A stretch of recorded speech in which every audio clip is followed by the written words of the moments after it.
Мапо гүүрэн дээрх хотын өнгө төрх хамгийн сайхан харагддаг. Шөнийн тэнгэрт гэрэлт самхгүй өнгөөр гэрэлдэг хотын барилга байшин гээд өмнөд Солонгос улсын хөгжил ердөө 50-60 жилийн дотор хэрхэн хурдан өөрчлөгдсөнийг бид харж болно. Амьдрал цөхөрсөн залуу хүмүүсийн хувьд бол энэхүү зураглал гүүрэн дээр харж болох хамгийн сүүлчийн мөчн билээ. Хам үрний гайхамшигт гүүр маш олон хүмүүсийг үхлийг өөртөө шингээдэг. Эц төгсгөлгүй харахны тойрогт гацсан амьдралдаа цөхөрсөн залуучууд энэ гүүрэн дээр өөрсдийн амьдралыг дуусгадаг.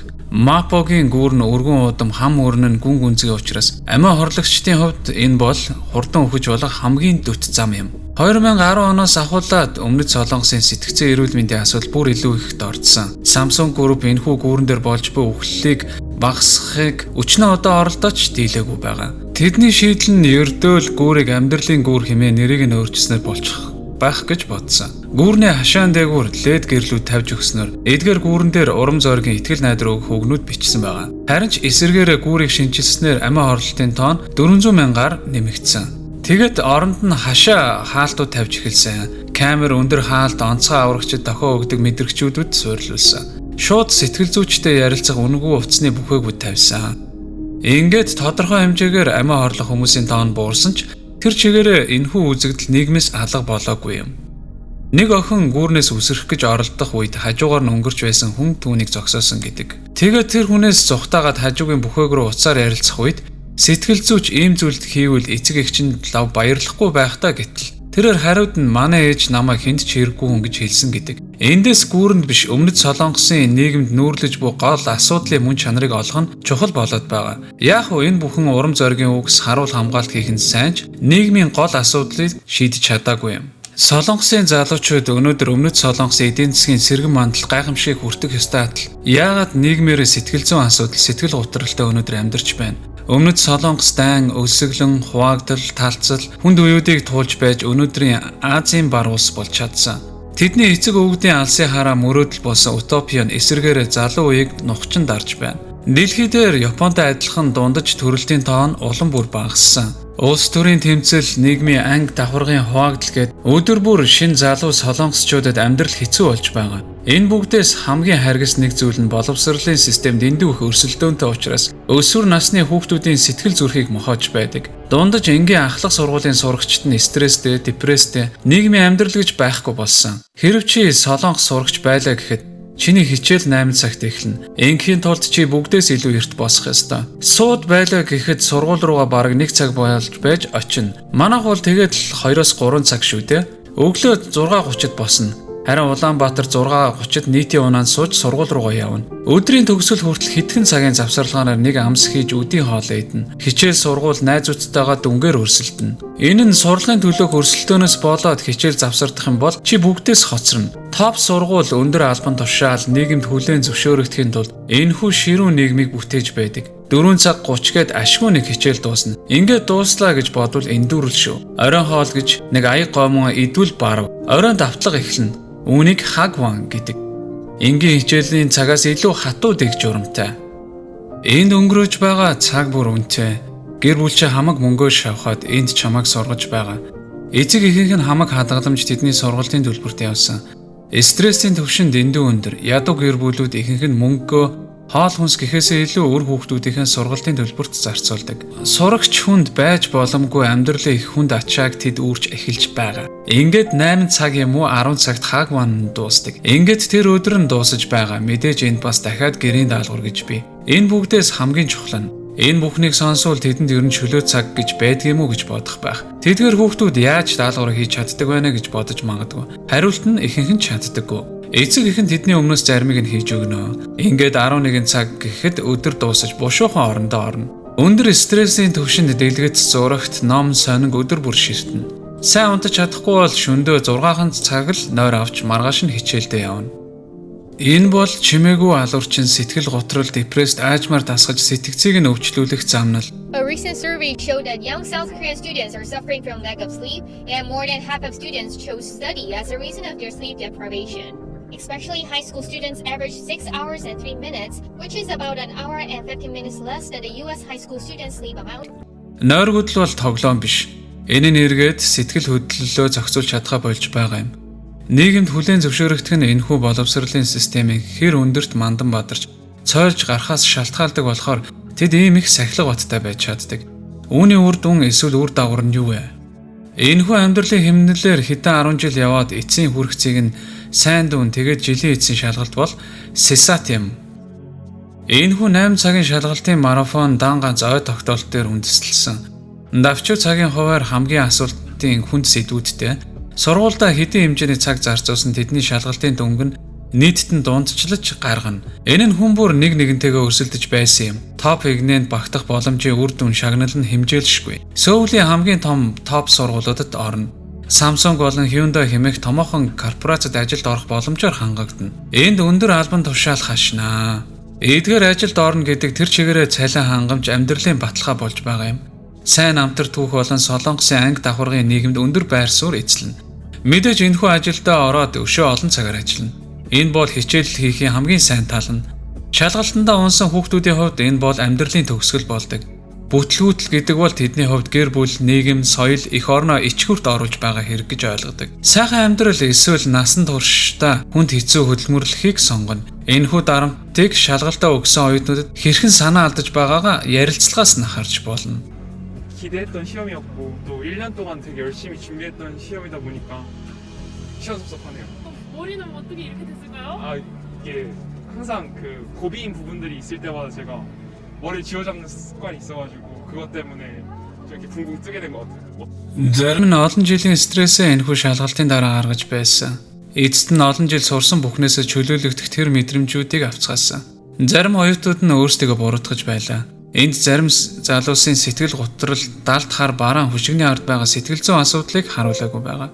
Хэдэн 10 жилийн турш 40 наснаас доош хүмүүсийн амин оролтын гол шалтгаан энэхүү стресстэй дарамттай амьдрал нь гол шалтгаан болж байдаг. Өмнөд Солонгос улс Австрали, Англи, Америк эдийн засгийн хамгийн өсөлттэй орнуудын нэг. Боловсролын системийн дарамт гэдэг бол энэхүү хар бараан талыг дөнгөж эхлэл юм. Бусад улс оронд ч гэсэн оюутан залууст ийм төрлийн дарамт хүнд ачаанууд байж л байдаг. Гэвч тэдний залуус бусад улс орны залуучуудаас илүү яагаад сэтгэл готролтой байна вэ? Энд бас сошиал сүлжээний платформ ч гэсэн тодорхой нөлөө үзүүлж байгаа. Өмнөд Солонгос интернетийн хурд болон хэрэглээгээрээ дэлхийг тэргүүлж байдаг. 97% нь интернетэд холбогдсон. Эндхийн гар утас технологи, сошиал сүлжээний хэрэглээ бусад улс орнуудаас илүү өндөр байгаа юм. Гэвч тэдний сошиал платформ барууны апп болон хятад маягийн сүлжээнүүдтэй төстэй. Хятадд бараг 84% нь өөрсдийнхөө аппликейшнийг ашигладаг. Солонгосын хувилбар нь Kakao Talk юм. Хятадыг бодвол барууны сошиал платформыг чөлөөтэй ашигладагч харин энд Instagram бол хамгийн түгээмэл өргөн хэрэглэгддэг сошиал платформ. Хүн амын 60% нь өөрийн гэсэн аккаунттай энд мэдээж залуучуудын хар зах зээлийг хянаж байдаг. Kakao-го бодвол залуучууд нь түлхүү Instagram-ыг ашиглана. Учир нь өмнөд Солонгосын соёл хүний царай зүс гадаад үзмжийг илүү ихээр шүтдэг болохоор Instagram энэхүү хэрэгцээн дээр нь илүү ихээр тохирж байгаа юм. Яг л хятад шиг күнзийн сургаал дээр үндэслэдэг болохоор нэр төр царай зүсийг чухалчилж авч үзнэ. Олон нийтийн өмнөх чиний имиж гэдэг зүйл энд бүх зүйл юм. Соёл, нийтлэг, хандлагын эсрэг байр суурьтай байна гэдэг чиний гэр бүл болоод чамд сайнаар нөлөөлөхгүй. Энэхүү соёл нь нийгмийн яг хандлагад Instagram нь илүү ихээр тохирж байгаа. Мэдээж Instagram-ын ард байгаа хуурамч амьдрал бол бодит амьдралаас холт тасархаа. Фильтр ашиглаж гоо сайхныг бүрдүүлэх нь загварын сонин сэтгүүлээс ахуулаад нийтлэг харагдана. Үүнийг entertainment шоуны зах зээл түлхүү сурталчилдаг. Гоо үзэсгэлэн төгс төгөлдөрлөө илүү чиглүүлж байж боломгүй стандартыг тэднээс шаардна. Үүн дээр үндэслэж өмнөд Солонгост виртуал нөлөөлөх K-pop одуудын дунд ихссэн. Энэ бүх фильтр, гоо сайхны хагалгаа, мейкап гэд модельүүд нь маркетингийн салбарт хангалттай санагддаггүй. Ингээд тэд бодит байдлаас тис хөндлөн хиймэл хүмүүсээр бүтээгдэхүүнээ сурталчлуулдаг. Рози нь тэдний хамгийн анхны виртуал модель юм. 21 настай 2020 оноос хойш Instagram-ын зах зээлд гинт гарч ирсэн. Тэдний бүх стандартад нийцэж байдаг. Эдгээр компаниудын ашиг орлого нь хэмжээ хязгааргүй. Учир нь тэр хизээч ядардаггүй, бүх ажлыг хүлээн зөвшөөрдөг. Түүнийг сургах ямар ч шаардлагагүй, хизээч шөмжлөхгүй, олонний өмнө хизээч гарахгүй, бас цалин хөлс хизээч нэхгүй. Заримдаа өөрөөрөө гарна. Заримдаа математик загварчлаар ямар нэгэн моделийн биеийн дээр залгагдаж харагдана. Тэгээд хэдхэн сарын дараа яг түүн шиг хэдэн зуун виртуал инфлюенсерүүд гараад ирнэ. Виртуал жүжигчин, дуучин, хөгжимчин, бүр K-pop хамтлаг гараад ирсэн. Хиймэл оюун ухааны хөгжил Солонгосын K-pop-ын зах зээлийг баадсан. Эдгээр виртуал инфлюенсерүүд нь тэнгис далаа төв дэлхийг алгасаж дагагчдын тоог нэмсэн. 2025 оны 5 сарын сүүлээр эдгээр хиймэл оюун ухаанаар хөгжүүлсэн виртуал загвар өмсгчдийн H&M брэнд нүр царайгаа болгож сэтгүүлийнхэн нүрэн дээр зургийг нь тавьсан. Хүний төгс төгөлдөр хүрч чадаагүй хиймэл гоо үзэсгэлэнг ашиглаж байгаа хар бараанс өдөртэй хиймэл оюун ухааны хувьсгал юм.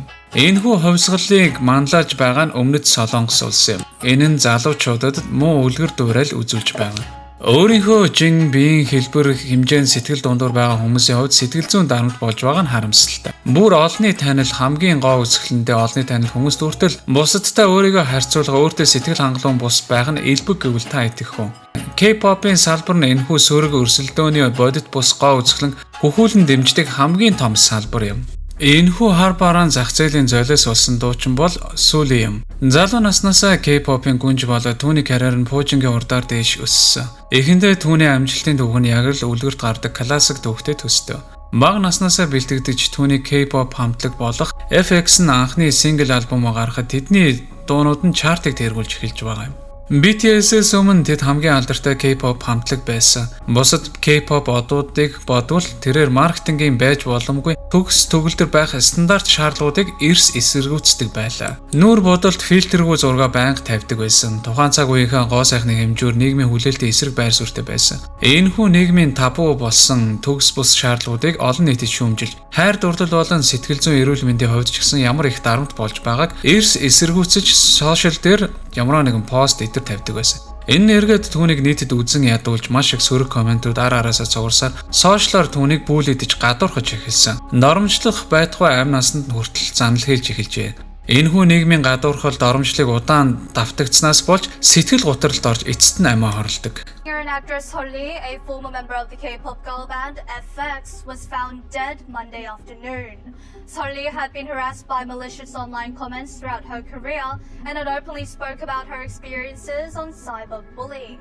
Police said in a statement that the 25-year-old had been suffering from severe depression and how for now they suspect she may have taken her own life. Түүний өвхлөөс болж Өмнөд Солонгос улс кибер гадуурхлын эсрэг хууль баталсан.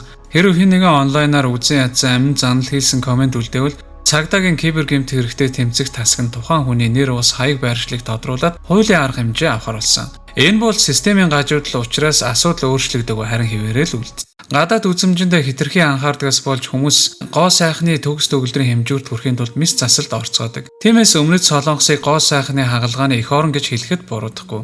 Энэхүү салбар нь ойролцоогоор 2032 он гэхэд 5 тэрбум хүрнэ гэсэн тооцоо бий. Гоо сайхны хагалгаа Өмнөд Солонгосын энгийн үзэгдэл болсон. Ихэнхдээ хүмүүс натуралаар гоо сайхан харагдахын тулд хийдэг байсан. Гэвч жил ирэх тусам хиймэл, бодит бус, V-shape гэх мэт стандартаар хагалгаанд орох болсон. Зүгээр давхраа гэхэд сургуулиуд төгссөний биелэг болгож эцэг эхчүүд охидтой хийлгдэг хагалгаа. Бүр нэг охин нь хүсэг байхад эцэг эх нь хийлгэхийг шаардсан тохиолдолч бий. Охин нь хэлэхдээ өөрийнхөө гоо сайхан сэтгэл хангалуун байсан тухайгаа ярьжээ. Гэвч эмээ ээж хоёр нь хүчээр хийлгүүлсэн гэж байна.